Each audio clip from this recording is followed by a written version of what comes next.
Mandarin Fish Facts, the psychedelic survivor of the reef. What's the surprising reason the mandarin fish's bright colors aren't just for attracting mates, but are actually a survival tactic in the wild? Let's dive deep into the world of the mandarin fish and uncover its secrets. The mandarin fish, also known as Synchiropus Splendidus, is one of the most visually stunning fish in the saltwater aquarium hobby. With its psychedelic patterns of blue, orange, and green, it looks like something straight out of an artist's wildest dreams. But don't be fooled by its beauty. This little fish is not just eye candy, it's also a fascinating species with unique behaviors, special dietary needs, and a bit of an attitude when it comes to food choices. First off, let's talk about its vibrant colors. These fish aren't just rocking bright hues for fun or fashion. Their colors serve as a form of camouflage, blending perfectly into the intricate corals of a reef tank. While some predators see them as a tasty snack, others might think twice because their wild colors mimic those of venomous marine species. So while your mandarin fish is lounging around in your aquarium looking like a tiny swimming rainbow, it's actually flexing a survival technique that has been working for it for centuries. Now let's talk about size. These little beauties max out at around 2 to 3 inches in length, making them one of the smallest yet most captivating members of a saltwater tank. Despite their small size, they command attention. They move with a slow, deliberate grace that makes them almost look like they're floating rather than swimming. While they're peaceful, don't expect them to zoom around your tank like clownfish. Instead, they prefer to glide through the rockwork, inspecting every nook and cranny for their favorite meal, copepods. The diet. This is where mandarin fish owners start feeling a mix of pride and frustration. Mandarin fish are notoriously picky eaters. They have a gourmet palate that revolves almost exclusively around live copepods. If you thought your picky toddler was bad, wait until you see a mandarin fish turn its nose up at perfectly good frozen food. They hunt in a fascinating way, hovering near the substrate and darting their little snouts into the rockwork to snap up tiny crustaceans. This means if your tank doesn't have a thriving copepod population, your mandarin fish might throw the equivalent of a silent fishy tantrum and refuse to eat. Now let's bust a common myth. Despite their name, mandarin fish are not true fish in the traditional sense. They belong to the dragonet family Callionymidae, which means they have more in common with bottom-dwelling dragonets than with your typical saltwater fish like tangs or clownfish. Their body structure is unique, with a broad flattened head and large fan-like pectoral fins that help them glide effortlessly along the substrate. If you've ever seen your mandarin fish move, you'll notice they don't swim like most fish. They sort of hover and flutter, making them look even more magical.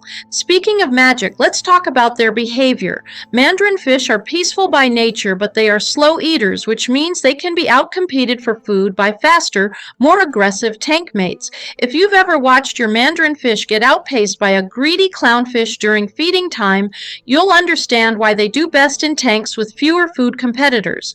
However, they are also not completely helpless. Their toxic mucus coating makes them unappetizing to some predators. Yes, that's right. Mandarin fish produce a foul-tasting mucus that deters potential predators from taking a bite. So while they might look like a delicate gourmet treat, they actually come with a built-in defense mechanism. Another fascinating aspect of mandarin fish is their mating ritual. Unlike other fish that just scatter their eggs and hope for the best, mandarin fish take courtship very seriously. Males and females perform a mesmerizing dance, rising together in the water column in perfect synchrony before releasing their eggs and sperm. If you've ever witnessed this in an aquarium, consider yourself lucky. It's one of the most beautiful natural displays you can see in a home tank. But before you get any bright ideas about breeding them, know this: it's extremely difficult in captivity. Successfully raising mandarin fish requires a carefully controlled environment, specialized foods, and more patience than most aquarists have. This is why captive-bred mandarin fish are so rare and expensive compared to wild-caught ones. Now, in our last video, we left you wondering, do mandarin fish actually glow? And if their colors are so bright, how do they avoid becoming an easy meal in the wild? Well, get ready, because the truth behind this neon dragon of the sea is even more fascinating than you think. First, let's talk about the glow factor. While mandarin fish aren't bioluminescent like deep-sea creatures, their colors are structurally unique. Instead of producing pigments like most fish, their skin contains special crystal-like cells called iridophores, which reflect light in a way that makes their colors appear ultra-vivid. Under blue or UV light, these iridophores scatter wavelengths in a way that creates an almost glowing effect like nature's own version of a neon sign. Now, about that second mystery, why doesn't this tiny, colorful fish become an easy snack? The answer: toxic slime armor. Mandarin fish don't just rely on their blinding colors to warn predators, they also secrete a foul-smelling, noxious mucus that makes them taste absolutely disgusting. It's like a built-in security system that tells any potential predator, one bite and you'll regret it. Now let's talk about tank requirements. Mandarin fish need a well-established tank with plenty of live rock to support a natural population of copepods, their primary food source.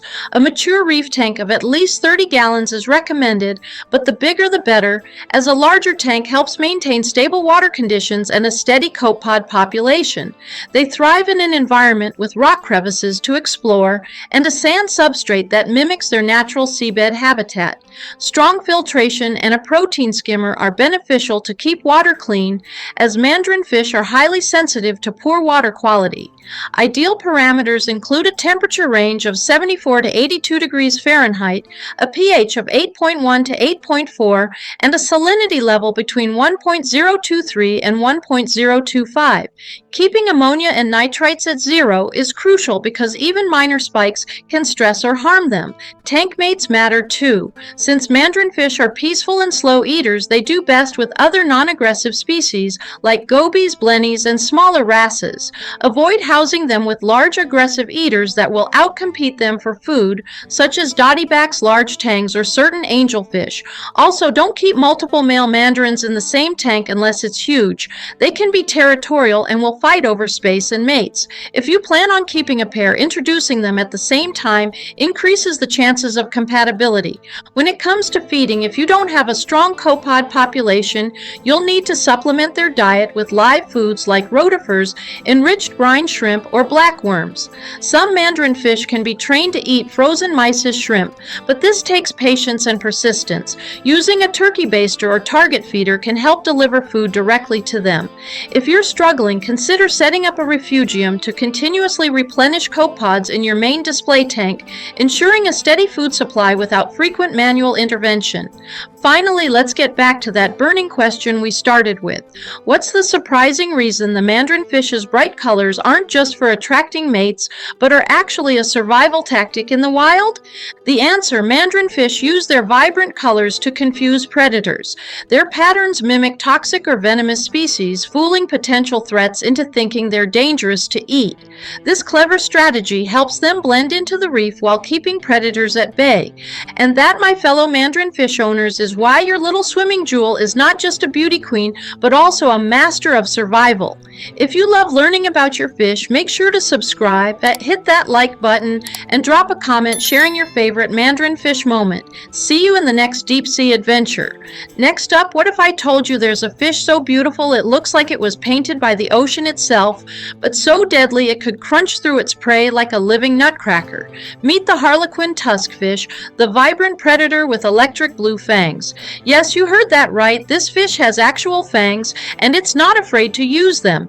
Native to the warm reefs of Australia and the Indo-Pacific, this saltwater marvel is like a tiny underwater dragon, ruling its territory with style. But here's a mystery for you. Why do its teeth stay bright blue for its entire life?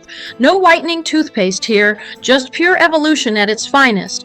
And get this, despite its fearsome look, the harlequin tuskfish isn't the tank's bully. In fact, it's one of the most chill predators you can keep in a saltwater setup, as long as you don't house it with bite-sized tank mates. Oh, and here's something to think about. Scientists recently discovered that the harlequin tuskfish might be smarter than we thought, even using tools to break open food. But here's the real question: how strong is its bite compared to other aquarium fish? And can it actually recognize its owner? Stay tuned for the next video where we dive deep into the hidden intelligence of this fanged beauty and uncover the secrets of its jaw power.